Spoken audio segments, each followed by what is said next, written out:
ಭಾರತ ರತ್ನ ಸಂವಿಧಾನ ಶಿಲ್ಪಿ doctor B R Ambedkar ಅವರ ಕುರಿತು ಅವಹೇಳನ ಮಾಡಿದ್ದಾರೆ ಅಂತ ಆರೋಪಿಸಿ ಇಂದು ವಿಜಯಪುರ ಬಂದ್ಗೆ ಕರೆ ನೀಡಲಾಗಿತ್ತು. ಕಾಂಗ್ರೆಸ್ ವಿರೋಧದ ನಡುವೆ ದಲಿತ ಸಂಘಟನೆಗಳಿಂದ ಬಂದ್ ಘೋಷಣೆ ಮಾಡಲಾಗಿತ್ತು. ಪೊಲೀಸರು ಬಂದ್ ಮಾಡದಂತೆ ತಡೆದರು.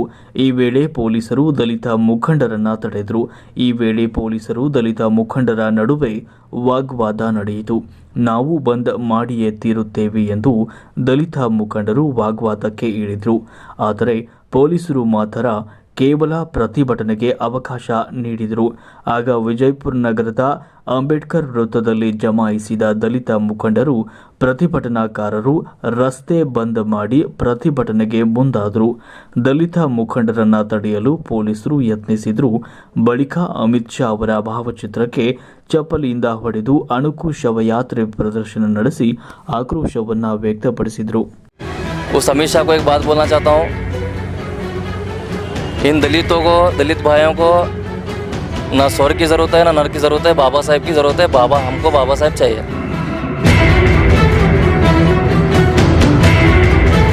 ಅಷ್ಟು ಸೂಟ್ ಬೂಟ್ ಬಿಳಿ ಬಟ್ಟೆ ಹಾಕೊಂಡು ತಿರುಗಾಡ್ತಾರಲ್ಲ, ಅದು ಬಾಬಾ ಸಾಹೇಬ್ ಕೊಟ್ಟದ ಭಿಕ್ಷೆ. ಏನು ಪೊಲೀಸ್ ಎಸ್ಕೊಟ್ ತೊಗೊಂಡು ತಿರುಗಾಡ್ತಾರಲ್ಲ, ಅದು ಬಾಬಾ ಸಾಹೇಬ್ ಕೊಟ್ಟದ ಭಿಕ್ಷೆ.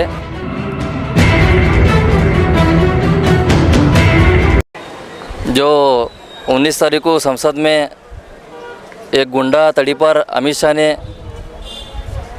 एक बात बोला था, अंबेडकर अंबेडकर अंबेडकर बोल के, अंबेडकर नाम लेने से भगवान का नाम लो, आपको स्वर्ग मिलता है बोल के बोला था. उस अमित शाह को एक बात बोलना चाहता हूँ, इन दलितों को, दलित भाइयों को ना स्वर्ग की ज़रूरत है ना नर्क की ज़रूरत है, बाबा साहेब की ज़रूरत है. हमको बाबा साहेब चाहिए. इसीलिए आज बीजापुर नगर के अम्बेडकर सर्कल में प्रोटेस्ट किया गया था दलित महाकुट संगठन की तरफ से. और प्रोटेस्ट में पुलिस डिपार्टमेंट भी अच्छे से प्रोटेक्शन दिए थे, लेकिन हमने सिद्धेश्वर गुड़ी से परमिशन मांगा था, वहाँ से नहीं दिया गया. सर्कल में आज प्रोटेस्ट किया गया था. देखो, जो आज भी प्रोटेस्ट चल रहा है वो ना ही कांग्रेस के गुलाम है ना बीजेपी के गुलाम है. जो पक्का बाबा साहेब के सिद्धांत पे चलने वाले, बाबा साहेब अम्बेडकर को मानने वाले लोग आज जो प्रोटेस्ट किए हैं वो लोग हैं. अगर पक्ष की तरफ से होगा तो हम सोचना पड़ेगा, हम सपोर्ट नहीं करेंगे, 30 तारीख को नहीं करेंगे. ಅದೇ ನಿಮ್ಮ ಸೋಷಿಯಲ್ ಮೀಡಿಯಾ ಮುಖಾಂತರ ನೋಡಿದ್ದು ವಿಡಿಯೋದು, ಏನೋ 10/10 ಜಾಗ ಹಿಂದೆ ಕಾಂಗ್ರೆಸ್ದವರು ಕೊಟ್ಟಿಲ್ಲ. ನಂತರ ಬಾಬಾ ಸಾಹೇಬ್ ಸೋಸೆ ಕಾಂಗ್ರೆಸ್ದವ್ರು ಅಂತ ಹೇಳ್ತಾರೆ. ಇಲ್ಲಿದ್ದಂಥ ನಗರ ಶಾಸಕ ಯತ್ನಾಳ್ ಅವ್ರಿಗೆ ಒಂದು ಮಾತು ಏನು ಹೇಳಕ್ಕೆ ಇಷ್ಟಪಡ್ತೀನಿ ಅಂದ್ರೆ, ನೀವು ಬಾಬಾ ಸಾಹೇಬ್ ಅಂಬೇಡ್ಕರ್ ಓಪನ್ ಆಗೋದು ಬಿಟ್ಟು ತಮ್ಮ ರಾಜಕೀಯ ಸಲಾಗಿ ಮುಂದೆ ಟಿಕೆಟ್ ಕೊಡೋ ಸಲಾಗಿ ಹರೀಶ್ ಬರೋ ಸಲಾಗಿ ಮತ್ತೆ ನೀವು ಅಮಿತ್ ಶಾನ ಸಮರ್ಥನೆ ಮಾಡತ್ತೀರಿ. ಯಾಕಪ್ಪ, ನೀವು ಅವ್ರ ವಿರೋಧ ಮಾತಾಡಿದ್ರೆ ನಿಮಗೆ ಟಿಕೆಟು ಸಿಗೋಲ್ಲ, ನಿಮ್ಮ ಜನ ಹರೀಶ್ ಬರ್ತಾರಲ್ಲ. ನೋಡ್ರಿ, ಅವರು ಒಬ್ಬ ದಲಿತ ಅದಾರ. ಬಾಬಾ ಸಾಹೇಬ್ ಕೊಟ್ಟಂಥ ಏನು ರಿಸರ್ವೇಷನ್ ಮೀಸಲಾತಿದಾಗ ಹರೀಶ್ ಬರ್ತಾರೆ. ಬಹುಶಃ ಅವ್ರು ನೆನಪು ಹರ್ಯಾರ. ಇವತ್ತೇನವರು ಅಷ್ಟು ಸೂಟ್ ಬೂಟ ಬಿಳಿ ಬಟ್ಟೆ ಹಾಕೊಂಡು ತಿರುಗಾಡ್ತಾರಲ್ಲ, ಅದು ಬಾಬಾ ಸಾಹೇಬ್ ಕೊಟ್ಟಂಥ ಭಿಕ್ಷೆ.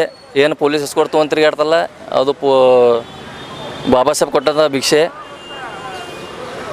ಇವರು ಈ ಟೈಮಿಗೂ ಬಾಬಾ ಸಾಹೇಬ್ರ ವಿರೋಧ ಮಾಡಿ ತಮ್ಮ ಪಕ್ಷ ಸಮರ್ಥನೆ ಮಾಡ್ತಾರಂದ್ರೆ ಮುಂದೆ ಬರೋ ದಿನದಲ್ಲಿ ದಲಿತರದ ಶಕ್ತಿ ಏನೈತೆ ನಾವು ತೋರಿಸ್ತೀವಿ ಇಲೆಕ್ಷನ್ ಬಂದಾಕ್ರೆ. ಅವರು ಎತ್ತಂಗೂ ಇಲ್ಲರಿ, ಯಾಕಂದ್ರೆ ಮುಂದವ್ರಿಗೆ ರಾಜಕೀಯ ಫ್ಯೂಚರ್ ಇರ್ತದೆ.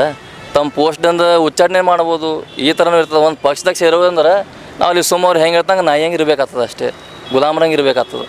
ನೋಡ್ರಿ, ಕೆಲವೊಬ್ಬರು ಬಾಬಾ ಸಾಹೇಬ್ ಅಂಬೇಡ್ಕರ್ ಮತ್ತು ಬಾಬಾ ಸಾಹೇಬ್ ಹೆಸರು ತೊಗೊಂಡು ರಾಜಕೀಯ ಮಾಡತ್ತಾರೆ. ಅದು ಇಲೆಕ್ಷನ್ ಬಂದಾಗ ಅಷ್ಟೇ. ದಲಿತರ ಮನೇಲಿ ಬಂದು ಊಟ ಮಾಡೋದು, ದಲಿತರ ಬಲ್ಲಿ ಕೆಳಗೆ ಕೊಡೋದು, ಇವು ಬರೀ ನಾಟಕ ಅದಾವೆ ಅಷ್ಟೇ. ಉಳಿದು ಟೈಮಿಗೆ ದಲಿತರು ಯಾರೂ ಮುಟ್ಸ್ಕೊಳಂಗಿಲ್ಲ. ಎಷ್ಟೇ ಅವ್ರು ಬಾಬಾ ಸಾಹೇಬ್ ಹೆಸರು ತೊಗೊಂಡು ಕಿಶಿಂದ ಇದು ರಾಜಕೀಯ ಮಾಡಿದ್ರು, ಇವತ್ತು ನಾವು ಸಮಾಜದಲ್ಲಿ ಅವರ ನೆದರದಲ್ಲಿ ನಾವು ಅಸ್ಪೃಶ್ಯರೇ, ನಾವು ಕೆಳಗೆ ಜಾತಿರ ತಿಳ್ಕೊತಾರೆ.